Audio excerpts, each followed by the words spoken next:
এক ছেলে গাছ থেকে আম চুরি করে খাইছে। তখন সেই ছেলেকে এলাকার লোকজনেরা হুজুরের কাছে ধরে নিয়ে এসে বলছে, হুজুর এই আম চোরের বিচার করে দেন।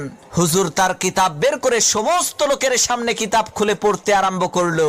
যে চুরি করে খাইছে আম তাকে দিতে হবে তার দাম, দাম না দিলে তার পিঠের উপরে কিল পড়বে ধাম ধাম।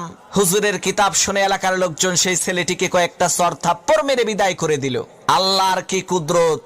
কয়েকদিন পর সেই হুজুরের নিজের ছেলে ডাব চুরি করে খাইছে। তখন এলাকার লোকজন হুজুরের কাছে এসে বলছে, হুজুর মানুষের ছেলে আম চুরি করে খাইছে দেখে বিচার করলেন, এখন আপনার ছেলে তো ডাব চুরি করে খাইছে, বিচার করেন তো দেখি।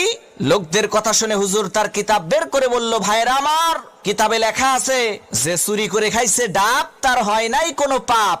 তখন এলাকার লোকজন বলল, হুজুর বুঝলাম ডাব খাইলে পাপ নাই, কিন্তু আপনার ছেলে তো একেবারে পাকা জোনা খাইছে।